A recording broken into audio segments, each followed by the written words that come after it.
그동안 출국 중이고 굉장히 외교 역할을 수행하고 있지만은 어떻게 미국의 대통령이 가 계시는데 김민석 총리가 따로 이렇게 서로를 일으키는지 잘 모르겠습니다. 이게 미국에 가 계신 대통령과 방문단과 긴밀한 소통을 통해서 이루어지는지 모르겠지만 미국 투자의 조건에 대해서 가볍게 이야기하고 또 그것이 보도가 확산되니까 또 해명 또는 변명조의 말을 하는 걸 보니까 확실히 이 오랄 리스크가 크다 이런 생각을 합니다.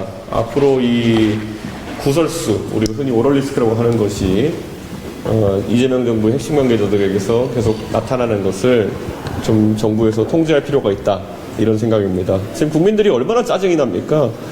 이 추미애 법사위원장 그리고 또 정청래 당대표 이 여의도 바닥에서 거의 불필요한 존재감을 계속 키워나가고 있는 상황인데 저는 이들의 그런 움직임도 진짜 국민들 입장에서는 더 이상 봐주기 어려운 수준에 다다르고 있다 이렇게 생각합니다. 저는 그 와중에 김민석 총리마저도 지금 이제 이런 말실수를 계속 하는 걸 보면서 도대체 여기는 국민들 짜증나게 하려고 정치한 집단이냐 이렇게 반문하고 싶습니다.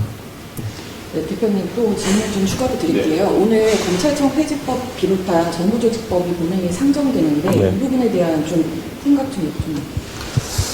정부조직법이라고 하는 것은 사실 정부가 출범하게 되면은 정부의 의지에 맞게 처리되는 것이 옳긴 하지만 지금 단순히 과거에 있었던 것처럼 부처 간의 업무 조정 이런 것을 넘어서서 대한민국의 사법체계, 수사체계의 근간을 뒤바꾸려고 하는 그런 입법들이 진행되고 있는 것이거든요. 그렇다면은 이것은 철저하게 합의에 의해서 진행되는 것이 맞다. 저는 이렇게 생각됩니다. 특히 민주당이 이 수사기관과 수사제도를 건드려가지고 한 번도 제대로 한 적이 없습니다. 우리가 공수처의 그런 허접한 운영 그리고 또 수사권 조정으로 인해 가지고 일선 경찰들이 오히려 지금 업무 과중으로 지금 국민들의 수사가 진행되지 않고 있는 국민들이 필요로 하는 수사가 진행되지 않고 있는 이런 모습 보면서 민주당은 이런 것들에 대한 반성을 하면서 이제는 조금 합의 정신을 바탕으로 가려고 해야 되지 않느냐 그런 이야기를 하고 싶습니다. 또 개혁신당에서 AI에 되게 정책적으로 관심 갖고 추진하고 계신데 네. 이번에 그 정부조직법에 보면은 그 에너지 부분이 환경부로 이관되는 네. 그런 내용인데 이 부분에 대해서도 하실 말씀 있으실 것 같아요. 제가 이전에 이 문제는 다른 형식으로 좀 접근한 적이 있습니다. 지금 환경부에 에너지 기능을 추가한다고 하는 것은 사실 환경부 역사상 굉장히 제일 큰 변화 중에 하나일 것입니다. 그렇다면 부처 업무의 상당 부분이 변하는 것이고 부처의 성격 자체가 오히려 완전히 달라지는 것인데 그러면 지금 환경장관인 김성환 장관이 과연 이 모든 업무를 수행할 능력이 있는 사람인지 등을 재평가하는 청문회도 다시 진행해야 되는 거 아니냐. 청문회는 그런 사생활에 대한 평가도 하지만은 직무 수행 역량이 있느냐를 평가하는 것이 최우선입니다. 그런데 우리 국민들은 현행 환경부 장관인 김성환 장관이 그런 에너지 분야에 대한 충분한 이해와 업무 수행 능력을 가지고 있다는 것을 검증하는 것을 보지 못했습니다. 이것은 이렇다면은 다시 청문회를 진행해야 될 상황 아니냐. 왜냐하면 예전에 제가 지적한 것처럼 대정부 질문 지적한 것처럼 이진숙 후보자 같은 경우에는 이진숙 위원장 같은 경우에는 이번에 방통위에서 방송미디어위원회 형태로 변화하는데 이 변화가 참 경미합니다. 그럼에도 불구하고 인선을 다시 해야 된다고 주장하면서 환경부 장관이라든지 아니면은 또 행안부에 상당한 기능이 수사 기능이 추가되어가지고 업무 범위가 확 늘어나는 윤호중 장관이라든지 이런 분들 같은 경우는 인사청문회를 다시 하거나 새롭게 지명해야 된다는 얘기를 안 하고 있습니다.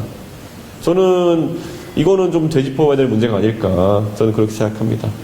또 어제 이재명 대통령 비롯해서 지금 정부에서 자꾸 두 국가론 얘기가 나오고 있는데 이 부분에 대해서도 말씀 부탁드립니다. 두 국가론이 우리 통일담론에서 고려 연방제부터 시작해가지고 여러 가지 형태로 논의된 바는 있습니다만은 작년쯤부터 김정은의 발언 이후로 굉장히 민주당 계열에서 일사불란하게 이 논의를 진행하는 것을 보면서 시기상 좀 미심쩍은 부분이 있다라는 생각을 많은 국민들이 하실 겁니다. 북한이 두 국가론을 계속 밀고 나오는 상황 속에서 갑자기 민주당이나 아니면 정부에서 이런 것을 들고 나오면은 평소에 하던 거 좀 다른데 뭔가 다른 곳에 영향과 지령을 받고 이렇게 움직이는 거 아니냐라는 의구심이 들 수밖에 없습니다. 저는 두 국가론을 하기 위해서는 우선 개헌이라든지 이런 것이 선결돼야 될 텐데 그에 대한 국민적 합의가 이루어질 수 있을지 저는 좀 의심이 듭니다.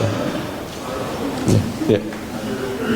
국가론 연결되는 얘기인데 16일에 이재명 정부가 발표한 국정과제 임기 내 전작권 전환이 포함이 됐는데요. 24일에 한국국방부가 통합국방연합체를 통해서 전시작전 통제권 전환 조건 충족에 상당한 진전에 공감했다라고 알려졌잖아요.